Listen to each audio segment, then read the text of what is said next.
Muy buenos días a todos y espero se encuentren muy bien. Sean bienvenidos a este espacio de discusión en el cual para nuestra presente sesión vamos a desarrollar dos de los conceptos más importantes de la sociología y me estoy refiriendo pues al concepto de hecho social por Emil Durkheim y al concepto de figuración por Norbert Elias. Bueno, iniciando con el concepto de hecho social por Emil Durkheim, pues debemos ponernos un poco en contexto. Emile Durkheim fue un sociólogo nacido en Francia en el año 1858. Ya con esto podemos saber que él fue contemporáneo de otro de los sociólogos muy reconocidos, que es Max Weber. Max Weber y Emile Durkheim ambos forman parte de una corriente propia de la sociología, para los cuales su mayor preocupación era definir y delimitar a la sociología como una ciencia, a pesar de que estos dos obviamente tienen pues propuestas sociológicas muy distintas. Ambos pues encuentran conexión en esta preocupación. Así que pues el hecho social de Durkheim vendría siendo todo el conjunto de actuar, de pensar y de sentir que conforma la vida de un individuo en sociedad. ¿Qué significa esto? El hecho social tiene tres factores importantes.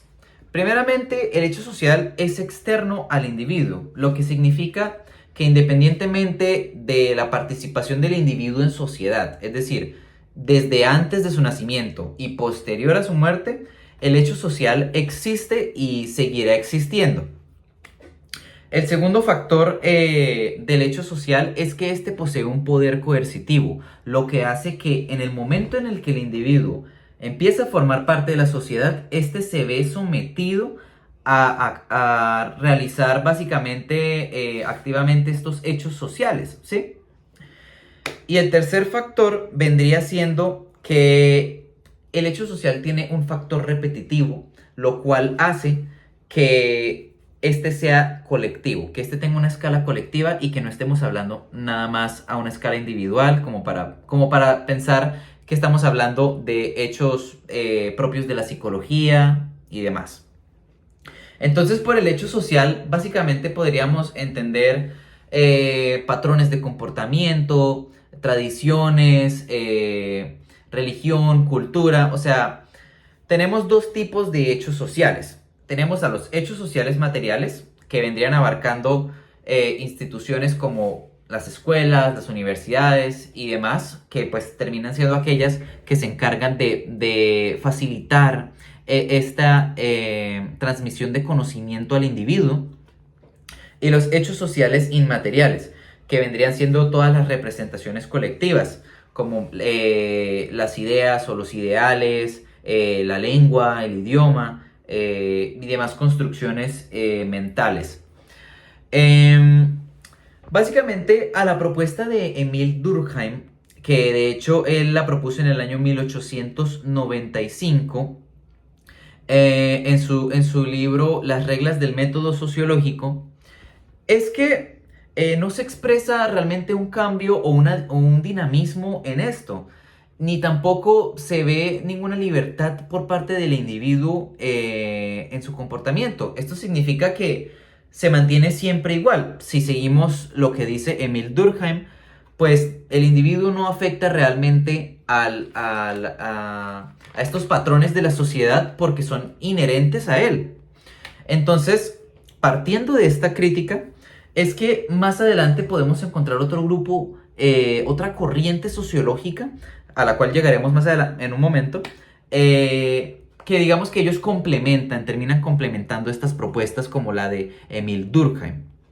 Antes de pasar allá, me gustaría resaltar que, pues, esta corriente de la cual formó parte Emil Durkheim y Max Weber, en la cual ellos se preocupaban por definir a la sociología como una ciencia, también se caracterizaba porque ellos tenían esta dualidad entre individuo y sociedad. Es decir, nunca utilizaban en conjunto estos dos conceptos para dar una propuesta sociológica, sino que los trataban por separado.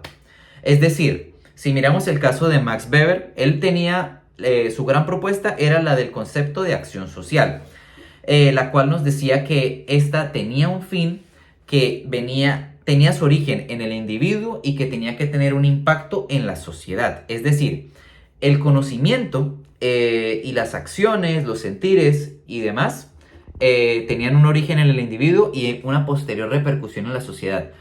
Para Emil Durkheim es en el caso contrario.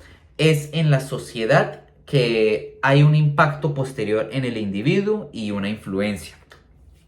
Listo. Entonces, como les comentaba, nos encontramos entonces en el siglo XX.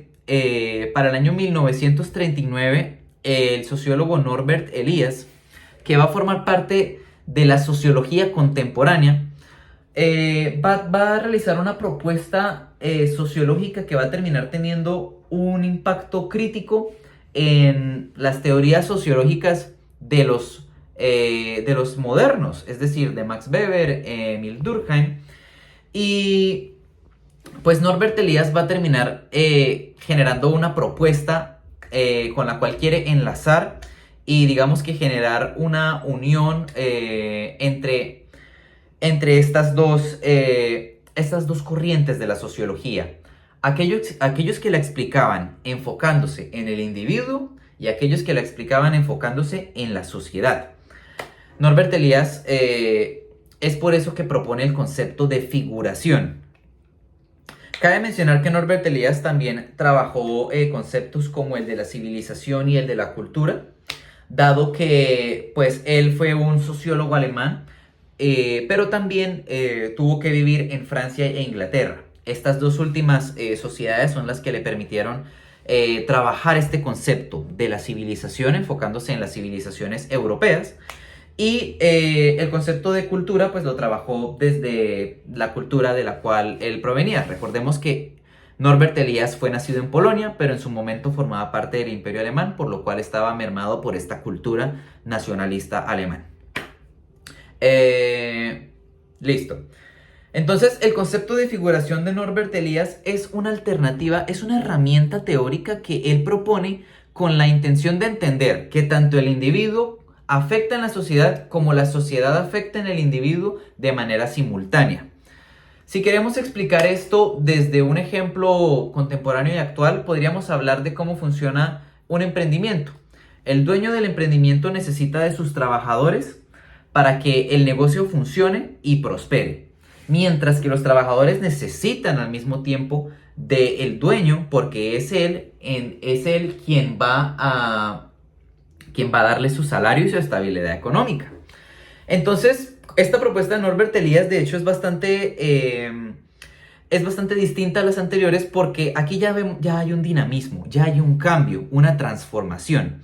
Y es en este punto, el de la transformación y el cambio, que Norbert Elias no solamente hace una convergencia, una conciliación entre estas dos corrientes de la sociología que se enfocaban en la sociedad y el individuo, sino que también resulta siendo una convergencia entre dos ciencias humanas importantes, que son la sociología y la historia. Cabe mencionar, pues claro, que Norbert Elias pues tenía intereses en la historia.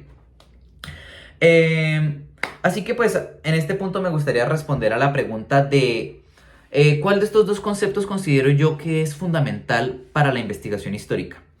Para mí, el más importante vendría siendo el concepto de figuración de Norbert Elias. ¿Por qué? Porque considero que para realizar una investigación histórica es importante, digamos que cuando estoy trabajando un grupo social, ponerlo en contexto y en relación. Sabemos que estas relaciones propias de la figuración no necesariamente siempre son de alianzas, a veces hay conflictos, hay tensiones y también hay situaciones de coerción. Así que, digamos, un dado ejemplo, si yo quisiera trabajar la resistencia indígena en el siglo XIX de los yariguíes, no solamente puedo enfocarme en cómo era su cultura, cómo eran sus dinámicas de comercio, su economía, sino que también tengo que ponerlo en contexto con el Estado. ¿Cuáles eran las legislaciones que estaba generando el Estado en el siglo XIX para oprimirlos y para crear básicamente un discurso cultural sobre ellos? Ambos se afectan simultáneamente. Y siento que eso es importante para la investigación histórica.